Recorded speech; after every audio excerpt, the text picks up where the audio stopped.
todos y bienvenidos a Calaixos Endreçats, el podcast de la Fundació Carme Vidal Xifra de Neuropsicopedagogía. Hoy estrenamos una sexta temporada del podcast y estamos muy contentos de hacerlo, ya que a lo largo de todos estos capítulos, que ya superamos los 60, hemos recibido una muy buena acogida por parte de vosotros y esperamos que nos sigáis acompañando en esta temporada. Una temporada que empieza hoy con novedades. La primera de ellas es que a partir de hoy los capítulos serán quincenales y no cada semana. El motivo de espaciar los capítulos es porque queremos innovar en redes sociales y ofrecer otro tipo de contenido que no habéis visto hasta ahora. Y el segundo motivo es porque sabemos que estos podcasts requieren una cierta profundidad y una cierta atención, que tal vez cuanto más tiempo tengáis para escucharlos y para plantearos preguntas, quizás puede ayudar a crear pues esa comunidad o poder responder las dudas que tengáis. Dicho lo cual, os presentamos ya a Jordi, que ya lo conocéis todos, que participará en el primer capítulo de esta temporada. Hola Jordi, bienvenido. Buenas, Ana. Buenos días. Déjame decir que de lo que decías, ¿no? Bueno, que estamos. Si el primer episodio nos dicen que llegamos al 60, no nos lo creemos y que estamos muy contentos de esa acogida, ¿no? Y que el objetivo de ese cambio es seguir, seguir siendo, ¿no? Esa gota de agua, ¿no? Esa crítica hacia el sistema o cómo afrontamos las cosas, ¿no? Y que vaya generando un ver a las cosas de otra forma, ¿no? Y que estamos muy contentos de la acogida y de seguir, ¿no? Y el pasar a 15 días también tenemos la intención de dedicar más esfuerzos, ¿no? Quizá en los reels más pequeños, ¿no? A veces no tienes tiempo para escuchar todo el podcast o necesitas ese espacio, ¿no? En cambio, los reels llegan mucho, ¿no? Y podemos llegar y dar mensajes, ¿no? Que luego, si quieres, escuchas todo el podcast. Claro, la idea, como, tal y como decía Jordi, es poder ofrecer otro tipo de contenido, sobre todo un contenido que llegue a los espectadores. Y en este sentido, os animamos a todos a seguir las redes sociales porque a partir de ahora encontraréis pues nuevas formas de contenido, consejos, etcétera. Dicho lo cual, arrancamos ya con este nuevo capítulo y nos encontramos actualmente en el arranque del nuevo año y con él seguramente os habéis planteado muchos propósitos. Especialmente aquellos que sois padres, también os coincide esta época con las jornadas de puertas abiertas y seguramente es el momento de plantearos qué estáis buscando en la escuela o en el centro escolar en el cual queréis apuntar a vuestros hijos. Pues bien, esta es una pregunta que tienen muchas familias y sobre todo la pregunta de qué esperamos del centro se suma a qué tipo de relación debería haber entre centro y familia. De esto queremos hablar hoy con Jordi Baus y arrancamos entonces con la primera pregunta. Jordi, desde vuestra experiencia, desde la Fundación, ¿qué es lo que esperan o qué debemos esperar los padres de un centro educativo? Mira, es una pregunta muy buena bueno, te da para mucho, ¿eh? Pero, pero es una realidad, primero, dos cosas, que la sociedad o las aportaciones de la ciencia están avanzando mucho. No sé si la escuela va al mismo ritmo, ¿no? Ahora con la inteligencia artificial, las nuevas tecnologías, ¿no? Hay cambios que generan cambios en la escuela, ¿no? Y por otro lado, nosotros es una realidad que observamos en el día a día de un tipo de familia o de cultura. Yo no sé si me atrevería ya a decir de cultura, ¿eh? Bueno, un tipo de familia muy basado en el me gusta, ¿no? Familias en general, ¿no? Vemos en las escuelas de que hay manca de exigencia, falta de límites, ¿no? Y son dos realidades, ¿no? Que ese centro ideal, ¿no? ¿Qué es lo que puede aportar? ¿No? Y ahí tenemos, ah, cada vez más experiencias en formar a centros, ¿no? Y la fundación atiende a personas, pero también atiende a centros y instituciones que se van formando a nivel de neurociencia, ¿no? Hay experiencias de centros que hemos cogido la línea y que nos piden que cojamos el departamento de orientación, ¿no? Y vamos a las escuelas y marcamos a una línea. Hay también hay experiencias diversas, ¿no? Como Pedagogy Cos, ¿no?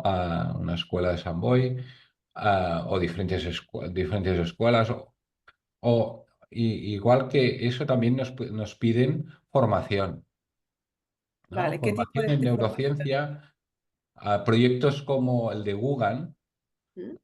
las escuelas Cristau Escola, ¿no? O muchos claustros, ¿eh? O profesionales concretos de maestros que buscan la formación en neurociencia y vemos muy buenos resultados en la atención de los niños y en un cambio de mirada, ¿no? Que ya se ha visto en muchos podcasts, ah, el de Yosune, el de Judith, ¿no? Que cambia ese cambio de mirada, esa formación en lo que aporta la neurociencia es el poder dar respuesta a las necesidades de los niños, ¿no? Si hubiera un centro ideal, sería ese, el que sabe atender las necesidades de los niños, ¿no? Y ahí la formación en neurociencia, esa ciencia que ayuda a entender más cómo funcionan los niños, tanto a nivel de aprendizaje como de conducta, ¿no? Es una ayuda que vemos que genera muchos cambios positivos en la atención de los niños en la escuela. Cuando, Jordi, hablamos decías, de esta neurociencia, ¿no? Que tiene la clave o la respuesta de cómo funcionamos a nivel cognitivo y emocional. Esta neurociencia imagino que está basada sobre todo en la gestión de las emociones, ¿no? Es decir, está más basada en poder explicar esa base emocional y de esta forma poder convertirla en algo transversal en las escuelas. Sí, sí. Lo que ayuda el saber más cómo funciona el cerebro, ayuda en dos sentidos. Primero, que ilumina el quehacer educativo del maestro desde el minuto uno, ¿no? Ahora podemos decir por qué las cosas funcionan, ¿no? Y dar fundamento, ¿no? Y por otro lado, también ayudar a los niños a aprender cómo funciona su cerebro, ¿no? Muchas veces nos hemos centrado en la escuela, muy centrados en los resultados, ¿no? Te has equivocado, repítelo, ¿no? Pero repetimos el proceso. Y el niño no sabe dónde está el error. Y Claro, el no error indaga. está en el proceso. Todo lo que es la metacognición, ¿no? Que es ayudar a los niños, ¿no? Cuando hablamos de las cuatro patas de la mesa, ¿no? Cuando hablamos del stop, cuando hablamos también de los procesos emocionales, ¿eh? Ellos les ayudamos a ver el error no como un fracaso, ¿no? Sino como una oportunidad de aprendizaje. Y eso que parece muy filosófico, ¿no? En lo real, ¿no? Le saben poner el nombre, ¿no? El otro día en una escuela que estaban aplicando el COSES, que el COSES es esto, ¿eh? Un programa que con la ayuda de Funde y el cerebro ayuda a que ellos sean conscientes de sus procesos, ¿no? Pero habían dos niños y cuatro y cinco eran, ¿eh? Uno no había atendido, ¿no? Y había hecho una actividad mal, ¿no? Con mal resultado. Pues el del lado le dijo, Cao, si no pones el stop, las cosas salen mal, ¿no? Ese ah, ser consciente del proceso, ¿sí? Ayuda a que, primero, el profesor sabe dónde ayudar, ¿no? Tiene unas gafas que no se queda con el resultado, sino puede ayudar en el proceso, sea cognitivo o emocional, sea de aprendizaje o de conducta, ¿no? Y claro, el niño sabe entenderse más, ¿no? Cómo funciona la persona. Y eso es un cambio radical en educación. Mm, ujú. Decías, Jordi, que esto lo aplicaban los maestros, también decías que las formaciones van dirigidas a escuelas, instituciones, claustros, etcétera.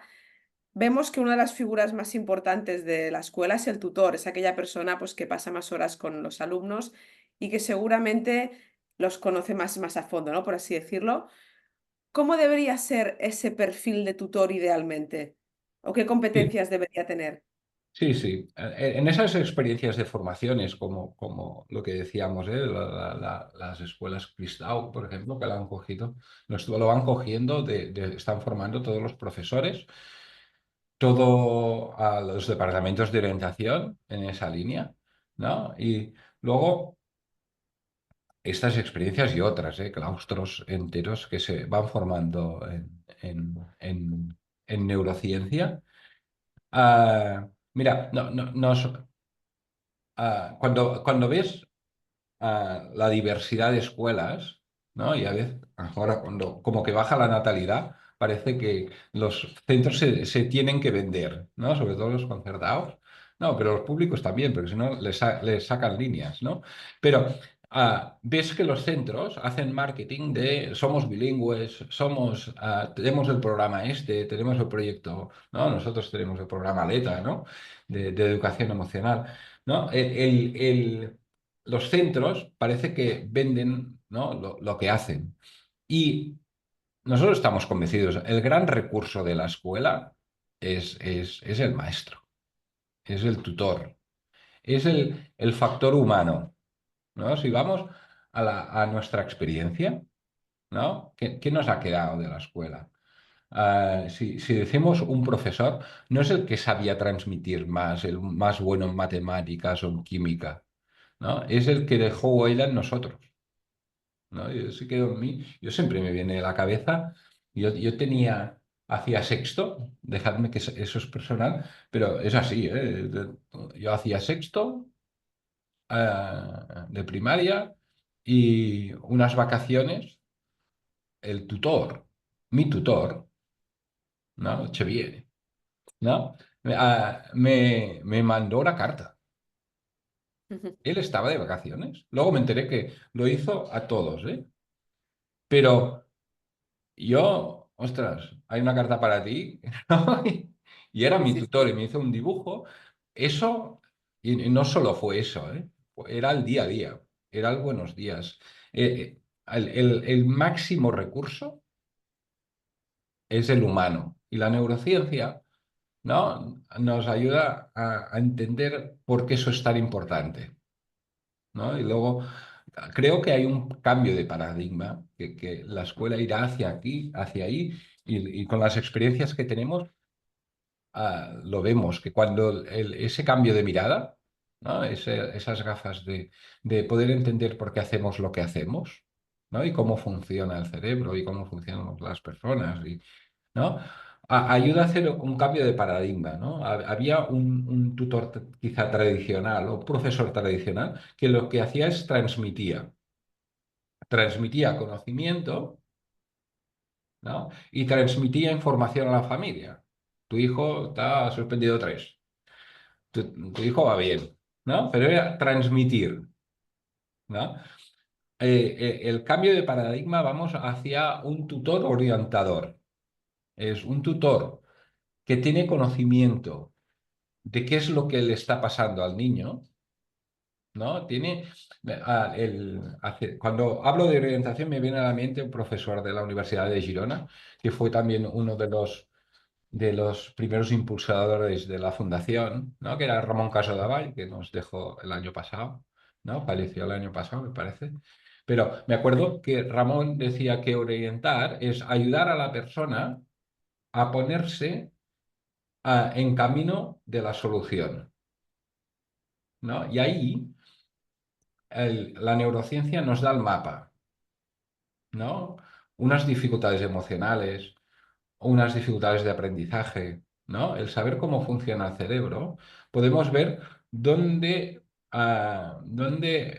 está el camino hacia la solución, ¿no? O hacia la mejora, ¿no? Que eso no quiere que eso también, a ver, que podamos atender a los niños en sus dificultades, también no quiere decir que el tutor deja de exigir. Es que el saber cómo funciona el cerebro también nos ayuda a que atendamos mejor la diferencia, pero también a exigir, ¿no? De una forma sana en los aprendizajes, ¿no? Y ahí el saber que detrás de esos humos, ¿no? Hay unos procesos cognitivos y emocionales, ¿no? Ayuda mucho a saber orientar tanto al alumno como a la familia, ¿no? Mm. Y hay ejemplos, es que hay miles, ¿no? Pero, por ejemplo, una cosa que hemos observado y la neurociencia nos ha ayudado mucho es que ver detrás de un patrón de dificultades de aprendizaje, sobre todo en lectoescritura, ¿no? Hay un 10-15%, ¿no? De un proceso, ah, de una maduración más lenta del secuencial, ¿no? De lo que decimos del loro, ¿no? Eso se observa en las escuelas, que un 10-15% eso madurará más lento. Cuando madura más lento, la lectoescritura será más tardana, ¿no? Tardará más, sí. Tardana está bien dicho, pero Tardía, tardía. tardía, ¿no? En vez de automatizarse, quizá en P5 primero, puede ser pero se automatiza, ¿no? En general, ¿no? Pero el poder observar que ese cerebro en eso está madurando un poco más tardío hace que la orientación del aprendizaje ah, ayude mucho, tanto al niño, ¿no? Como a las familias. Luego, cuando eso hay experiencias en P5 que ya se puede observar eso y con pruebas, luego con test, con el DNCAS, ¿no? Luego, cuando ves a la familia y le dices, mira, es que tu niño irá más tarde con la lectoescritura seguramente, ¿no? Y eso es normal que le pase, ¿no? A veces la respuesta de la familia es, así no es vago, Mm, ¿no? Y luego ese ayudar a entender cómo funcionan los niños y el por qué pasa lo que pasa, también puede ayudar mucho a la familia, ¿no? Y luego ahí vamos hacia un tutor que, que, que, que, que sepa interpretar, gracias a la neurociencia, más lo que pasa, ¿no? Y por tanto, tiene ese conocimiento, pero también, por otro lado, es que se lo cree y gestiona. Y el programa Aleta, ¿no? ¿no? Que es un programa que ayuda mucho y a veces hay como la asignatura de Aleta, ¿no? Como de educación emocional. Eso no puede ser una asignatura. Eso es algo que, como decías muy bien, ¿no? Acaba siendo transversal y que el mismo profesor gestiona. Y si hablamos de los cajones y el propio tutor no gestiona, ¿no? Luego hay ese cambio en que el propio tutor, ¿no? Gestione, ¿no? Eso ayuda también a nivel personal, pero también ayuda a nivel de orientación, a ese cambio de paradigma de tutor transmisor a tutor ya orientador. mm. Decías que todas estas herramientas que adquiere el tutor sirven para orientar tanto al alumno como a las familias, ¿no? De hecho, no hemos hablado todavía de las familias porque parece que es como el gran olvidado a veces del sistema educativo. Y quiero preguntarte precisamente por ellas, porque ¿cuál debería ser el vínculo o cómo debería relacionarse la familia con la escuela? Sí, sí. Mira, sí, lo has dicho muy bien, el gran olvidado del sistema es la familia, ¿no? Hay una, hay una realidad, que es que las familias, cuando hemos cogido centros educativos o departamentos de orientación, ves que en infantil las familias desean orientación, ¿no? Ostras, le está pasando eso. acudo a la escuela, acudo al profesor, ¿no? Parece que eso se va desvinculando con el tiempo, ¿no? En infantil, las charlas que hacemos de formación a familias están más llenas y en secundaria, ¿no? Y en bachillerato, ya no te digo, ¿no? Y por otro lado, hay una realidad que parece que los centros tienden a veces a externalizar demasiado los servicios. ¿No? Me explico. Sobre todo a nivel de departamentos de orientación, ¿eh? Parece que los departamentos de orientación, la atención a las familias cuando hay dificultades, ¿no? Parece que el trabajo es etiquetar y externalizar, ¿no? Este niño tiene TEA, pues, ¿no? Cuando el día a día es muy importante, pasará 8 horas en la escuela, Claro, ¿no? Hay como una demasiada... ah, ha entrado demasiado el modelo psiquiátrico dentro de las escuelas, ¿no? Y, y, y las familias que necesitan orientación, ¿no? Ah, ah, esas primeras notas que van mal, ese, mi hijo ha mordido a otro en I3, ¿no? O en I4. Esas dificultades tienden muchas veces a culpabilizar, ¿no? O las familias lo sentimos con culpa, ¿no? Y despertan malestares, ¿no? Que quizá ya estaban en la familia, ¿eh? ¿No? Pero ahora además, mira que está haciendo eso. Hay malestares de las familias, ¿no? Que se ven traducidas, el niño se comporta en el cole como quizás se comporta en casa, ¿no? Y esos malestares de la familia se ven, ¿no? La punta del iceberg muchas veces es la conducta del niño, ¿no? Pero a veces las familias eh, piden a la escuela, cada vez más, ¿eh? ¿Ves? Mucha exigencia, piden respeto a la escuela, piden más exigencia a la escuela, ah, piden que seamos nosotros que pongamos límites, la escuela, ¿no? Y quizá las familias también, es bueno que tengamos espacios en las escuelas, ¿no?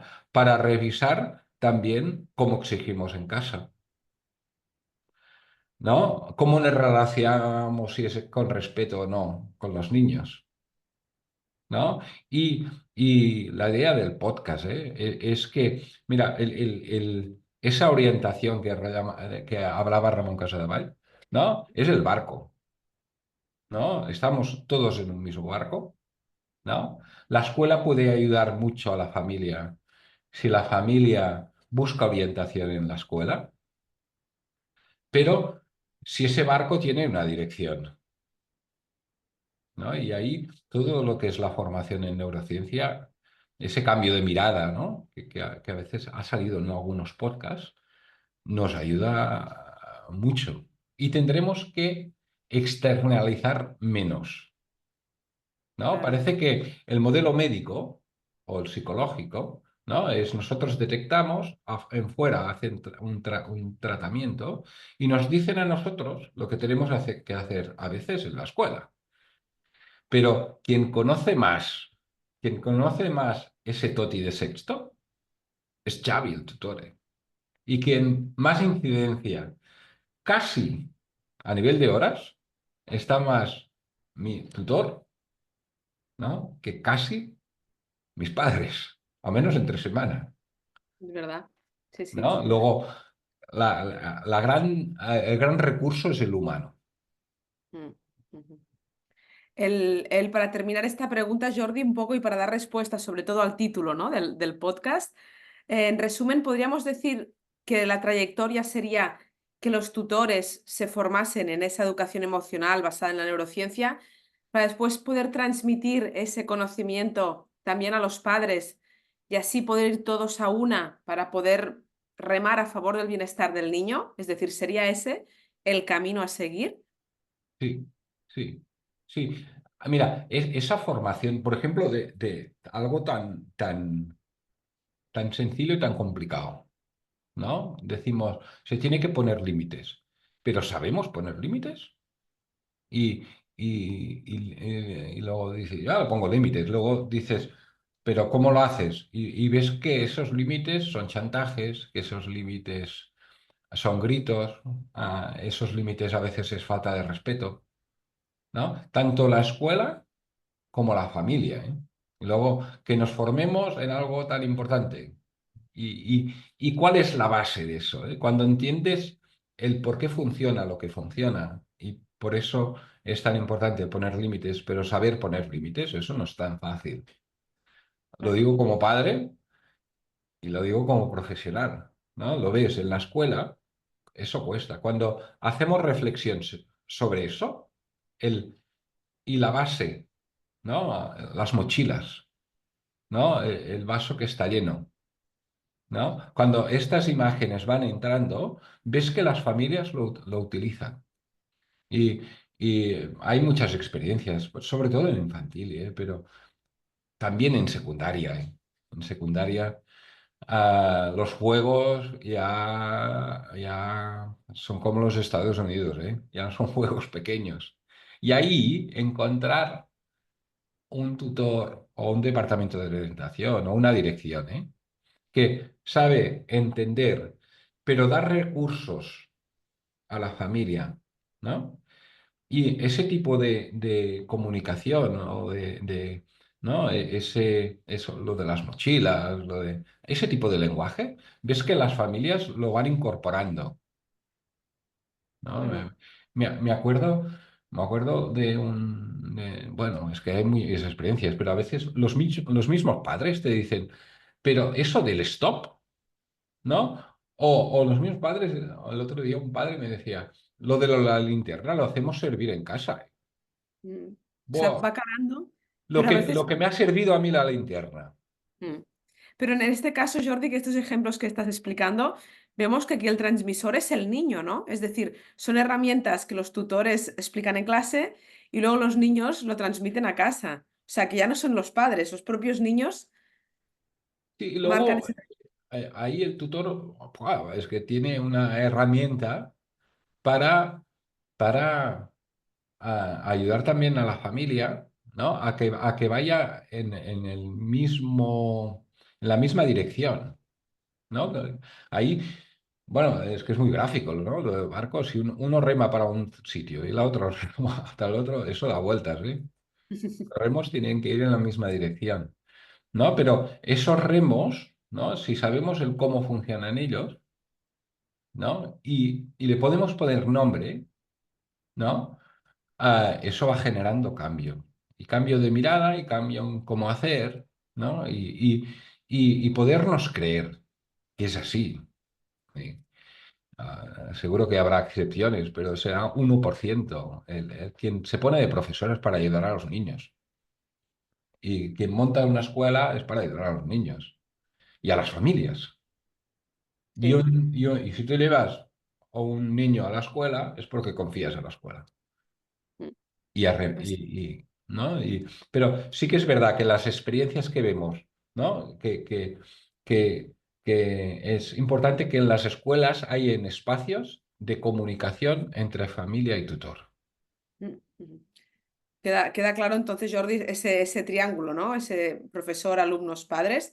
Antes hablabas de que uno de los factores más importantes es el factor humano, precisamente, ¿no? Que es a veces lo que falta y sin embargo es tan necesario para poder dar en el clavo. No sé si en este sentido tienes alguna experiencia en la cual nos puedes explicar la importancia de ese factor humano o algunos estudios que se han hecho al respecto. Sí, sí. Mira, el otro día oía, no es un estudio, sino, ¿no? Que hay, ¿eh? Que hay. Cada vez hay más estudios de que, bueno, que ese tipo de formación aumenta la calidad de la enseñanza, ¿eh? Es una realidad, es una evidencia. La evidencia quizá es el máximo artículo, ¿no? La evidencia que lo ves. ¿no? Que la gente está contenta, que la gente se engancha, que no es una moda, que esto es absurdo pensar que la neurociencia es una moda. Esto ha venido para quedarse, ¿no? Es como ostras, ahora sabemos cómo funciona más el riñón. Pues no será una moda, eso seguirá avanzando y estamos en la prehistoria o la historia, ¿no? Pero eso ha venido para quedarse, ¿no? Pero sí que escuchaba el otro día que las potencias mundiales a nivel económico, ¿no? Países con más calidad, tanto a nivel de economía como parece de donde se vive mejor, ¿no? Ujú. No son potencias económicas que tengan mucho recurso material. No tienen petróleo, no tienen Suiza, Suecia, Finlandia, ¿no? Con mejores resultados también a nivel de aprendizaje. No tienen recursos, pero materiales, pero invierten en formación